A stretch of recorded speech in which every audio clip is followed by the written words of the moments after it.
खीराज मोलाई मरतो जिकेला, अरे खीराज मोलाई मरतो जिकेला।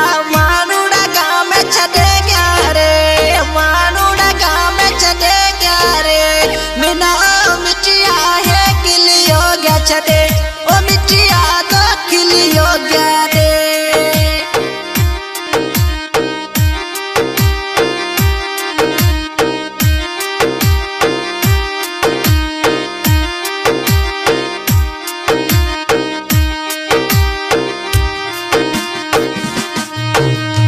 मतलबी मानु समो पतड़ी करे, मतलबी मानु समो पतड़ी करे। मैं दुनिया सजी सपटायो रे, मैं दुनिया सजी सपटायो रे। अज ओ मनुड़ा ओढ़खन खा गया मटे, ओ मिटिया तो खिलियो गया रे। अरे खीराज मोलाई मरतो जिकेला, अरे खीराज मोलाई मरतो जिकेला। मानुड़ा गाँव में छदे गया रे, मानुड़ा गाँव में छदे गया रे। मिना ओ मिटिया है किलियो गया छदे, ओ मिटिया तो खिलियो गया रे।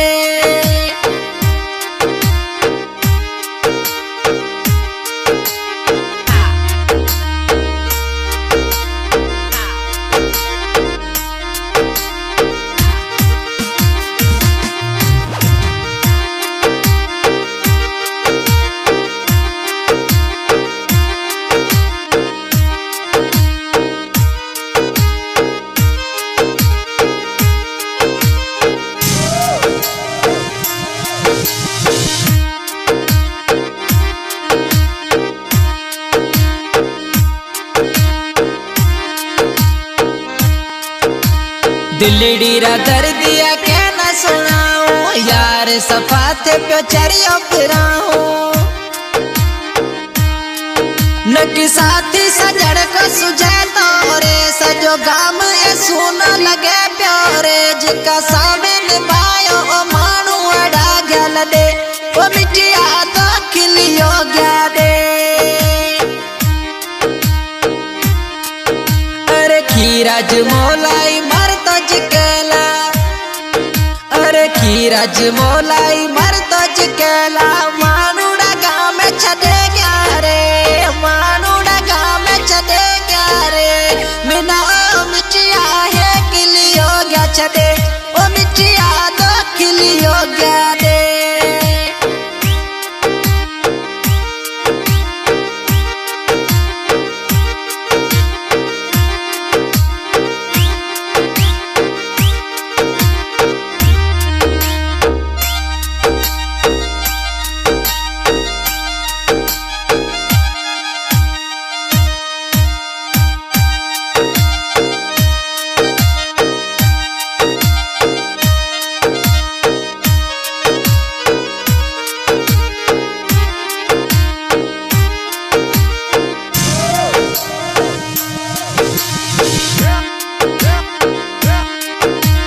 खीराज कह केड़े काने सुनाऊं, बेवफा मानू रे बातें कराऊं।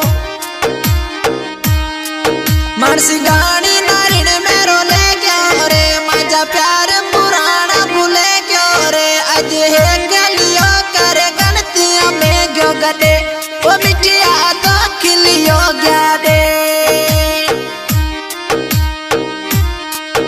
अरे खीराज मोलाई मरतो जिकेला, अरे खीराज मोलाई मरतो जिकेला। मानुड़ा गाँव में छदे गया रे, मानुड़ा गाँव में छदे गया रे। मिना ओ मिटिया है किलियो गया छदे, ओ मिटिया तो खिलियो गया रे। न्यू सॉन्ग पाकिस्तानी सिंगर सतरा मुरानी बबुआर, मिठी सिलेक्शन मास्टर जुमन जानी सांगानी, हरीश तरी सांगानी, अलबेलो शहर रामू बिल सिपाही। आई सॉन्ग पसंद कया गोट भटियन जी वेरी खा, हम तो मानसिंगानी गेनो मानसिंगानी, भीमर लाल जानी आई नथुराम मानसिंगानी, मुकेश कुमार मानसिंगानी, आई नंडड़ो थमलेश कुमार मानसिंगानी गोट भागड़ियों का मेरो गांगानी। खीराज कह केड़े काने सुनाऊं, बेवफा मानू रे बात कराऊं।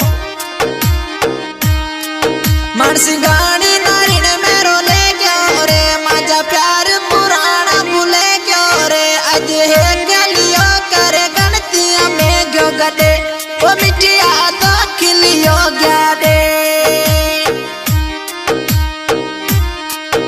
अरे खीराज मोलाई मर तो जिकेला, अरे खीराज मोलाई मर तो जिकेला।